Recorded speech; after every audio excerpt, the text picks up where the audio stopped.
Welcome to Publishing Cousins, where family meets the fascinating world of books. I'm Melissa LaSure, the author. And I'm Nikki Becker, the illustrator. We are partners in publishing. Ever wonder what really happens behind the scenes in publishing? Well, you're in the right place. Every episode, we'll be pulling back the curtain on this wild and wonderful industry, sharing our own creative adventures, and dishing out hard-earned wisdom about writing and illustrating for publication. From manuscript mayhem to deadline drama, from sketch submissions to final flourishes, we're bringing you the real deal, served with the hefty side of cousin banter and plenty of laughs. Whether you're dreaming of seeing your own work in print or you're just a book lover curious about how the magic happens, we've got something special for you. So grab your favorite beverage, settle into your comfy chair, and join us for an insider's journey through the world of publishing. We're the Publishing Cousins, and we can't wait to share our stories with you. Welcome back, everyone, to the Publishing Cousins podcast show. Today, we are going to talk about newsletters and websites. But before we dig in, Nikki, what cup do you have today, and what are you drinking? We got a nice Snoopy. Look at this. I got this for my birthday a couple weeks ago. Isn't it cute? So It is, and I am not surprised that you have a Snoopy cup. You have no... Okay, you don't even want to know what this stupid cup costs. You think Yetis are bad. Went to the Hallmark store with Mom, and it was there, and I said, Mom, look at this. She goes, I'll buy it for you. So I got a new cup, but yeah, ridiculous expensive. I shouldn't have this cup, but you know what? Hello. But there's water, just plain old boring water. Need to get more water. Water. Yeah, I have this really summery Starbucks cup. They were donated for Teacher Appreciation Week, like in May, and so I got this one for free. So thank you for that, Starbucks. That was very nice of you. And it's got lemon water in it because just trying to be healthy. Yep, lemon water's a good thing. It is. All right, so let's talk about websites first, because that is something both of us have. Where do you, or I should ask, who hosts your website for you? Where did you build it? Well, the current website is built and hosted through Adobe Creative Suite. I've had a website for years, but there were times where I don't know how many hosts, like GoDaddy and things like that back in the day, and it got ridiculous expensive. And so, yes, I think it's absolutely important you have to have that place for your online portfolio, but I've never been real good about keeping stats and track and things like that. So when I found out that with Creative Suite through Adobe, you can build a website, I was like, holy moly. And it's just a part of my subscription. It doesn't cost anymore. So for the low price that I pay to have all of the programs for Adobe, I also have what they call Adobe Portfolio. So it is built for artists to have a portfolio, and it's perfect. I love it. And they give you your own domain name, but it has that myportfolio.com behind it. So some people might not like that, but for me, works perfectly. Wow, that's interesting, because I didn't even realize that they offered that. Do you feel like it's easy to use to add your artwork or add any content that you want to it? Yes. You can't get super detailed when you build on it, but for my purposes, I don't need to. I need to let the art to be showcased, and I need it to do the talking. I don't want a bunch of elements on there that's going to take away from the art itself. So for me, it's absolutely perfect. I love it. That's awesome. For me, I've dabbled in a couple different. The one that's number one recommended for authors would be WordPress.org. And that is just because there's a lot of freedom in the plugins and getting it to do all the different things that you want it to do. I will say this is my history with building a website. So I started with WordPress.org. I bought the Divi theme and all the stuff that they say to do, and went to work on it. I was in tears. 6 months later, I wasn't able to even get one page built because it was just far and above my technology skills at the time. Like, I even remember my sister calling me one night when I was working on it, and when I answered, I was a little terse, and she goes, "What is wrong?" And I just broke down crying because I said, "I spent all this money on this website and I can't get it to work." You just feel guilty because, it's expensive It is. and you hate that you left it. So I ended up going to Squarespace, which was super super easy to use, and built the website up from there. Again, it is user friendly, so user friendly. The issue that I ran into with them is that everything has to be done through them. They don't play nice with a lot of other people, so hooking other services in that you want to offer or be able to use is very difficult. They just like to keep it all in house, because what they do is they charge you for each little extra pack, like, thing that you want the site to be able to do, if that makes sense. So, what I'm in the process of doing right now is actually rebuilding the website over on WordPress.org, because I finally learned enough that I know what I'm doing over there. And so I'm heading back that way. And that's just simply because there are certain features and things that I want the website to be able to do that Squarespace is not allowing me to do without extra, or they don't actually offer a feature that I truly want. Well, and you're paying for that service, but you're also paying a domain price and a host price, right? Yeah, so that is something. I'm glad you brought that up, Nikki, because that's something people need to understand. You're paying for the host to host that on their server for you, but then you are also paying for that domain name. And there's an upfront cost to the domain name, and then there's a yearly maintenance cost to it. Generally, somewhere between $15 to $20 for your domain names. Yep. And I mean, I get that, but that's why I gravitated towards. And I'm sure there are going to be people out here that go, "Nikki, you're crazy. You should have bought your domain name and kept it, whether you're going to use it or not." Da da da da da.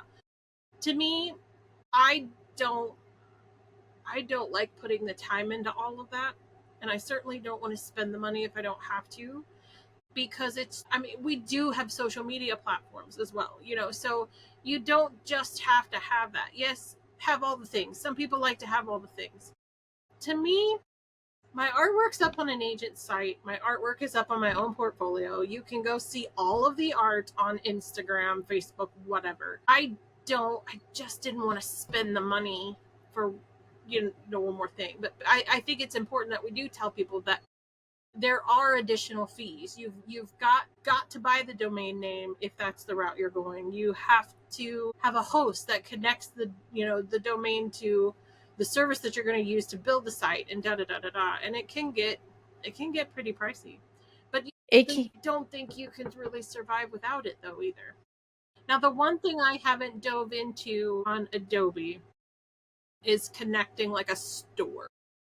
At this point, if I do, I'm not really interested in doing that. I know that you do it, so I'm not really sure if it does that or not. If I choose to someday do something like that, I'll probably have to go with a different service, and that's fine, because you can take those costs out of what you're making from the store and it pay for itself. But at this point, I'm not sure that it allows you to do that feature. yeah. And one thing I will recommend too, just because I'm now moving my site over, is really research it. So I watched tons and tons of YouTube videos to say who's actually offering what I need.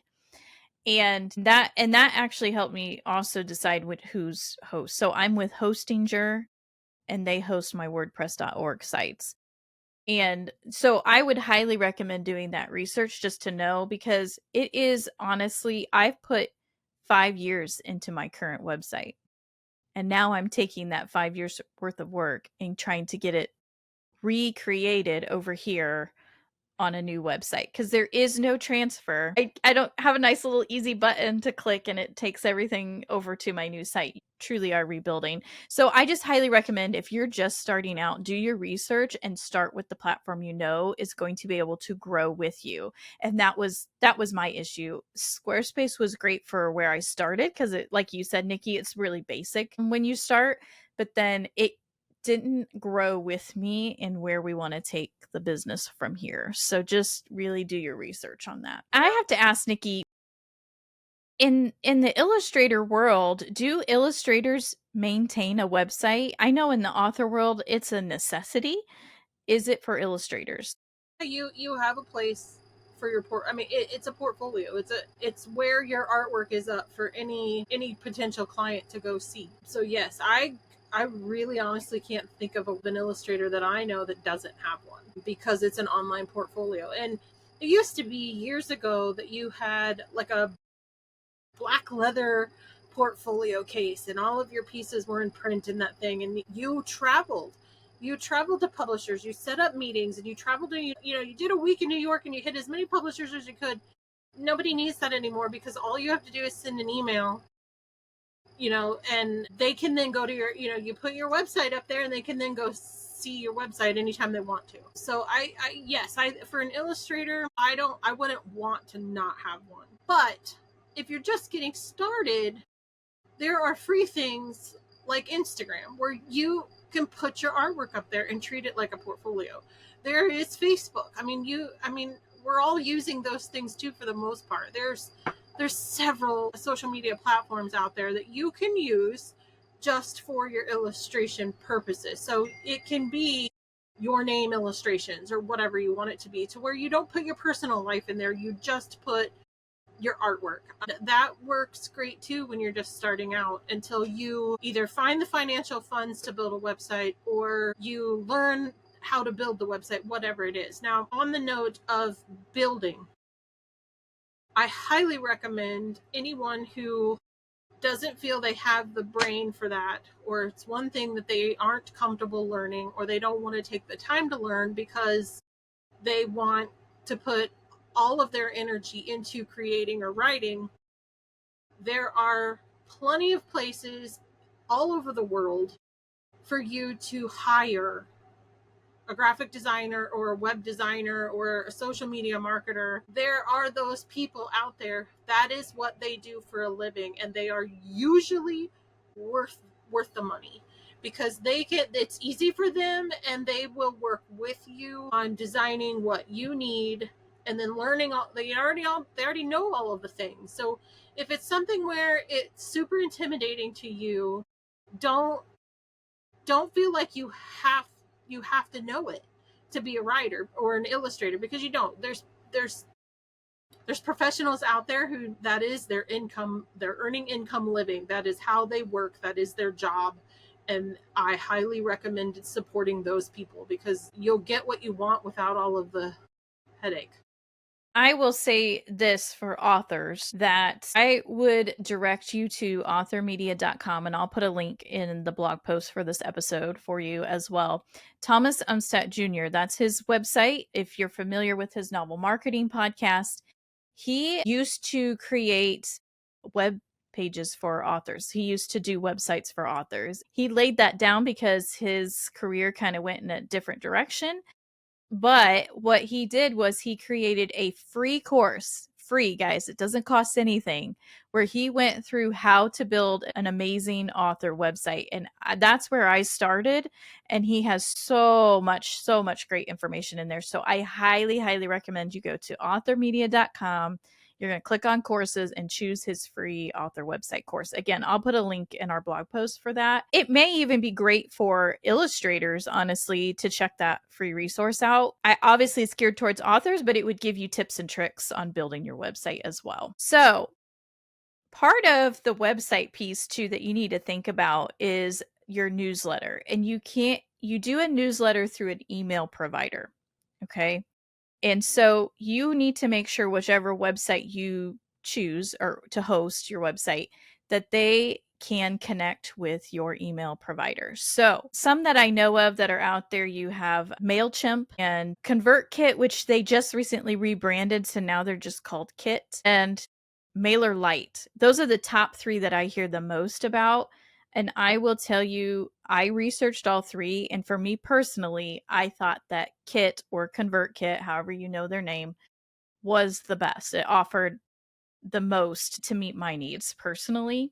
And Nikki, you currently do not have a newsletter. Is that right? It is in the works right now. I'm working with a really close friend of mine who she runs her own social media marketing firm, and she said, you need to have this. And so she's teaching me all of the fun things about email funneling and email marketing to Mm-hmm. build this newsletter. So I'm actually learning Flowdesk. Okay, I have heard of that. Yes.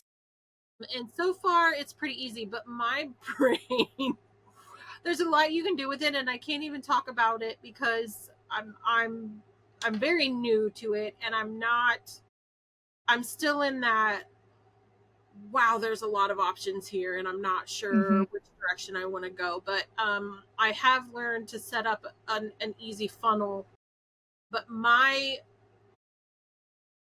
whole thing is I'm switching over from having an old school mailing list to send like sample tear sheets quarterly of new artwork to potential clients, and I want to have them in an email list that, let's say, right now I do quarterly, so 4 times a year, my summer quarter, all I have to do is create a little box, so to speak, or an email or a newsletter type of situation within Flowdesk, and then it funnels through all of those emails for me, so I don't have to go and email each individual one. Mm-hmm. So, and it will be beneficial once your email list gets up, over 50 people, 100 people, 6,000 people, whatever it may be. All you do the work once and it goes out to everybody. So I fully understand the importance of this in terms of efficiency and ease, but I myself am very new to learning it, and like you in building a website, it is, because it's not a visual thing, it's it taking me a little more time to figure out. It's just the possibilities. There's so many things. There's just so many things you can do. And it's like you squirrel. You get in there and going, oh, I'm doing this. Oh, what's that button do? Click on it. Oh, what? And then you go down that rabbit hole. And it's like, okay, refocus. So Mm-hmm. that is on the list for this fall to really finish out. But that's something this year that I'm really trying to do is be consistent doing those mailings, add to that email list, build that up so that next year it just kind of does its own thing. Mm-hmm. So that's awesome to hear. And I will say, I have a feeling we'll probably get a newsletter list going for our show as well, just so that every time an episode comes out, it'll just email you to say, hey, here's our topic, and it's ready for you to listen. So I'm positive we'll do that. And you mentioned funnels. So I just wanted to touch base on that a little bit. This is why an email newsletter provider or list is so important, is the automation and funnels that you get with it. So the fact that someone comes and signs up for your newsletter, and by the way, I'm going to backtrack for just a second and say, to get people to sign up for your newsletter, you need well, in the author world, we call it a reader magnet. Probably in the illustration world, it's just called a magnet. So it's like this freebie that somebody gets for signing up to your newsletter. So for me right now, I give away the first 9 chapters of the first book in my Bounty Hunter series. That's Okay, big. so it's like, hey, you get to read the first 9 for free. If you like it, then you can go finish it, get your copy and finish it, right? A lot of authors will put up a novella or a short story. There's also, just, I don't want to leave our illustrators out there. There are other things you can use as well. So if you create a coloring sheet, like 3 or 4 coloring sheets, it's just a PDF download that they can get for free. There are quizzes you can set up to say, hey, take this quiz and then you'll get this free whatever item from it. Inspirational quotes, anything that you've created that somebody would enjoy getting from you, I guess.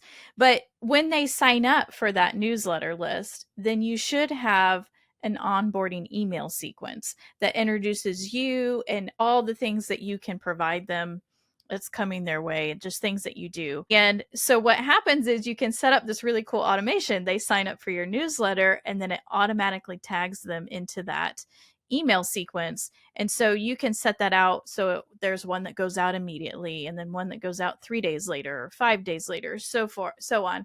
So it's this really cool sequence that just helps onboard. So it's not like they signed up, and then they get their next one from newsletter and they're like, who is this? I don't even remember who I signed up for. It just kind of introduces you to them. And you can have an email sequence for anything that you do, by the way.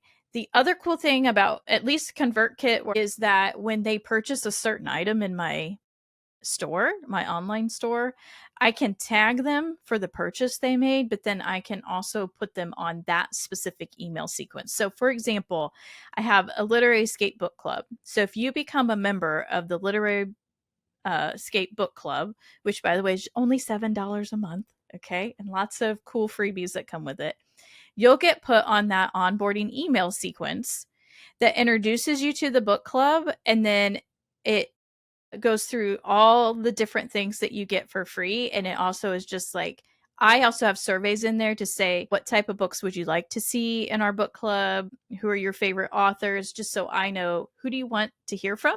Because the whole point of the club is to serve you.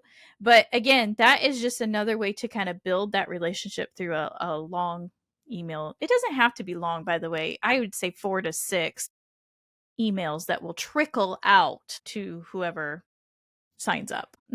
Without having to be on social media all the time and going through comments and responding to comments. To be honest, that is my number one marketing strategy, is my email list. Nikki will tell you I am terrible with social media. Don't ever try to get a hold of me through social media because it's rare that I'm on. It's just not something I'm personally comfortable with. But my email subscribers are the first to know anything that's going on. That is where I go to first. If you trust me enough with your email address, you're committed enough for that, you're my number one, and I'm going to take really good care of you. You know what I'm saying? I think social media makes it too easy to say, oh, I just gave it a thumbs up and move on, but there's not a lot of that back and forth. Whereas I get emails back from people from my newsletter all the time, which is nice to just converse. Yeah. So, and here's the thing: when you're thinking about starting that newsletter, you get to decide how often you want to do it. Do you want to send one out twice a year, once a month, every other month, every week, every other week? I mean, it is up to you how much you want to take on. I would suggest that you start slow, and then if you want to work up to more times, just to work yourself into it, because it does take time to write those. You can do a search anywhere using AI or just using Google search of topics to have in your newsletter for authors or illustrators, and they're going to give you a ton of ideas. I will tell you real quick what's typically in mine. And I typically have like a picture icon and then a small blurb and then a button that says read more here, just to direct them to the full article or whatever. So the top one's always that week's podcast episode, so that book club podcast. And then I'll have any book club events that we're going to have coming up, any author interviews, any of that stuff kind of listed there. Sometimes I'll put in an extra bonus, like, this wasn't in the book club, but I just finished this book. It's amazing. I think you'll like it. And then below that, I have a section for writers where I list writing contests that they can go enter into. And then I list writing conferences that they can attend. And then at the very end, it's just a blurb about me, my writing, what's going on with the series, because a lot of them are always asking, when's the next book coming? And so I like to keep them posted on where we're at with that. And then I always end with scripture at the bottom. So you can format it any way you want. I have author friends that do like a once a quarter, what do I want to call it? Like a trivia question. Like one puts a picture of like this something, some antique, and says, what do you think this was used for? And you can put your answer in.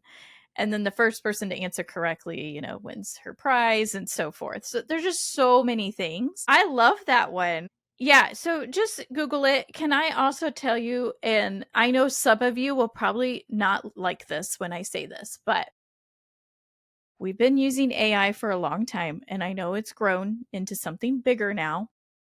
And I'll be honest, there are parts of it that scare me too, but I use Claude AI to take my ideas and make them better when it comes to like my marketing text that I use in my emails. Like, for example, when I get ready to launch my book, I put all the information in on my book, all the details. It's all my words, but I say, take my words and write me a 10 email sequence for the launch of this book, and it writes it all up for me. So don't It is, and it's such a time saver. It's still me and my words, but they're compiling it in a succinct order, kind of like what you were talking about. And never once have I taken something and fully used it. I've tweaked it every time, right? There's always a little something where I'm like, well, AI, I don't know what you were thinking there. That's not me. And I have to fix it, right? And that's okay. But it's the same as the people that pay people to write their own marketing text for them. There are people that have that job. Unfortunately, I can't afford them right now. And so I use Claude as a tool to help me with my marketing text. And I use the free version, by the way. I don't pay for any of that. There are paid versions that allow you to do more things, but I'm just throwing that out there that is a tool, which, by the way, Claude, which is CLAUDE, and I'll put a link to it in the blog post as well, is right now, as of this moment, the number one for writing, the number one AI for writing help. And again, there's you can just do a free account. You don't even have to pay for it. Yeah. Yeah. Yes, that's a great way to put it, Nikki. And that's kind of where I want to kind of leave it there, because that can be a whole episode on itself. But I will say that tool serves me well, because as we talk about websites and you want to be SEO rich and you're working on all that SEO content, I throw that in and I say, give me SEO rich descriptions to use on the back side of my website, right? You put it on how you describe every image, everything, to help drive traffic to your site. And AI knows how to do that. And so, you're right. It's a tool. I don't use it to write. Writing is me. Now, I may plug a sentence in that I am struggling with, and I say, give me 5 different ways I could write this. And I might pick a little something out of this one, a little something out of that one to kind of enhance what I already wrote. But I'm not doing that for every sentence, right? It's me. I still believe in that. If you're going to write a book, it better be yours, not tell the AI to write a book for you. So yeah, there's definitely a gray area, but it is a tool. And it can be so helpful and such a time saver for you, for sure. Yeah, definitely. It is. And I know today is just a brief overview of websites and newsletters, but I think Nikki would agree with me when I say it doesn't matter if you're just starting out or not. You need to have a website and you need to get a newsletter going. All right. Well, thanks for tuning in, guys. And we have just 2 more episodes left in this season, in our first season. And so hang tight to listen to those. Thanks for joining us on another episode of Publishing Cousins. If you enjoyed our creative conversation today, be sure to follow us wherever you get your podcast. We'd also love it if you could rate, review, and share the show. It helps other book lovers find us. You can learn more about Nikki's portfolio and Melissa's novels at publishingcousins.com. And if you have questions about writing, illustrating, or publishing that you'd like us to cover in future episodes, send them our way at literaryscape@literaryscape.com. Until next time, keep creating, and remember, in publishing, as in family, there's always room for more stories.